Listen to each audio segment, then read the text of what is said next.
and the All Indiana Podcast Network. This is the News 8 Daily 8 Podcast, a Wish TV News 8 update. Hello, I'm Jeremy Jenkins, and this is your News 8 Daily 8 Podcast for Friday, February 28th. We begin with the news out of DeKalb County, where a Marion man has been sentenced to 41 years in prison for his role in a crash that killed a state trooper during a police chase 2 years ago. Prosecutors say Terry Sands pleaded guilty to charges of aggravated battery and resisting law enforcement. As part of a plea deal, prosecutors dropped murder charges. Trooper James Bailey was killed after he was hit by Sands' car. Police say Bailey was deploying stop sticks on I-69 near Fort Wayne in an effort to stop Sands as he fled from officers.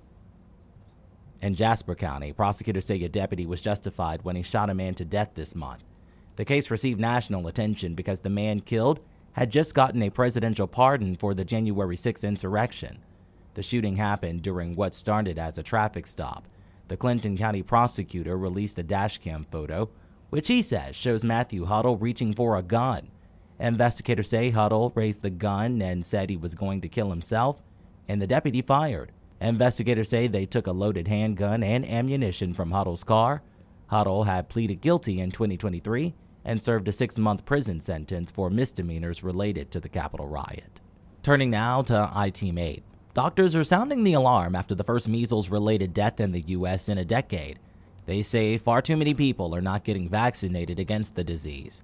iTeam8's Tim Spears reports. Dr. Jason Everman of Community Health Network has personally seen more patients question vaccines since the pandemic. Those questions have spread beyond the COVID shot. A lot of times they ask about the science behind it, like how was that vaccine created? The measles, mumps, rubella vaccine is required for public school students without a health or religious exception. But Indiana Department of Health numbers show about 1 in 10 kindergartners do not meet MMR immunization requirements. Those rates have declined every year since the 2019-2020 school year. I do personally think it does put us at a little bit higher risk for having incidences of significant diseases like measles outbreaks. Nationally, the CDC says all reported vaccinations last year decreased among kindergartners from the year before. As the percentage goes down, I do fear that we have a much higher risk for outbreaks. Indiana saw its first measles case in 5 years in 2024, a year which saw 285 cases across the country. The CDC says an overwhelming majority of those patients were unvaccinated or their vaccination status was unknown.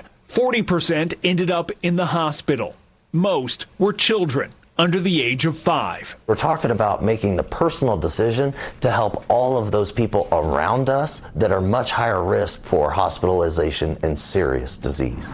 In Indianapolis, Tim Spears for Wish TV, wishtv.com, and follow us on Facebook for updates. Hearts are still heavy for many Hoosiers this morning. We are remembering iconic actor Gene Hackman, who was found dead in his home yesterday, along with his wife and their dog. The real-life star who inspired the film that many Hoosiers knew him from actually met Gene Hackman during production back in 1985.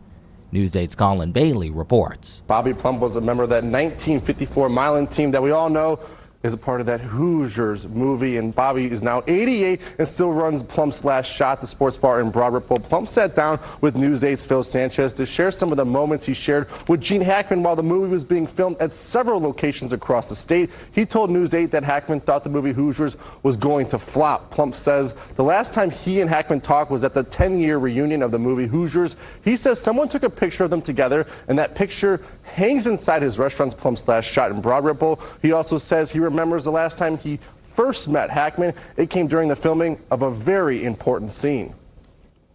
They were filming at Hinkle Fieldhouse, and ironically, they were filming The Last Shot on the other end of the court, and Gene was standing on the other end under the basket.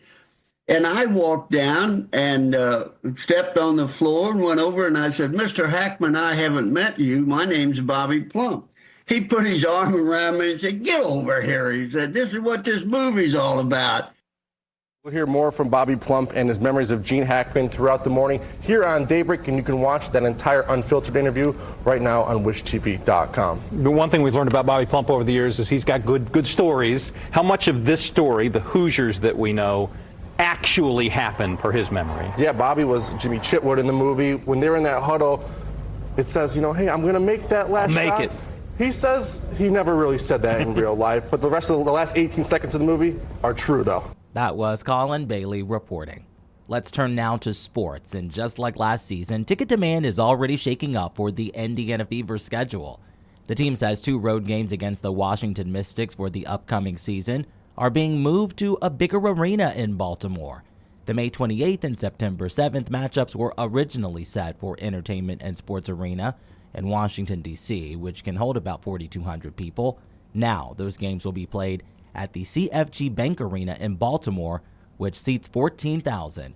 And it's not just the regular season. The team's impact is showing up in exhibition play, too.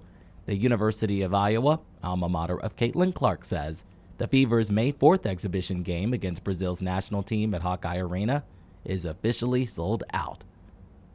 And now turning gears to the weather. Storm Track 8 says it will be a sunny and warm day today, but we'll have a lot of wind to go with it. Meteorologist Tara Hastings has your News 8 Daily 8 forecast.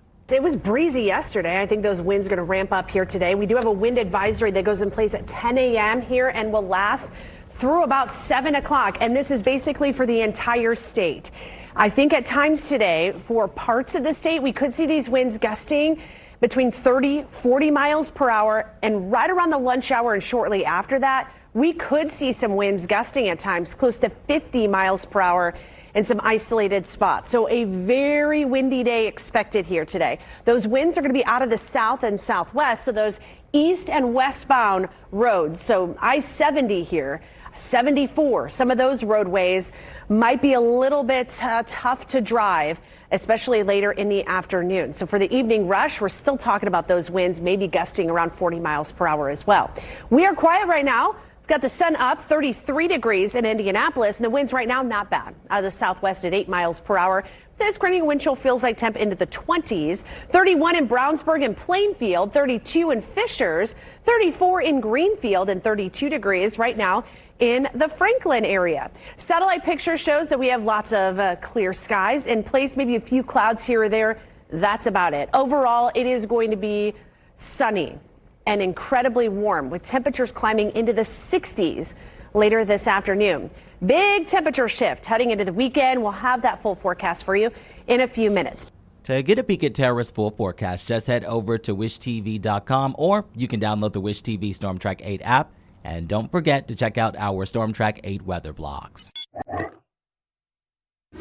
This has been your News 8 Daily 8 podcast for Friday, February 28th.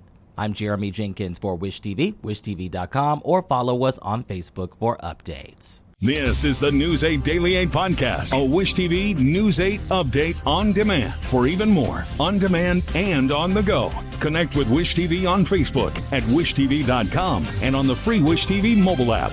Thank you for listening, and be sure to like, subscribe, and follow this podcast for updates every weekday morning on the All Indiana Podcast Network and wherever you get your podcast.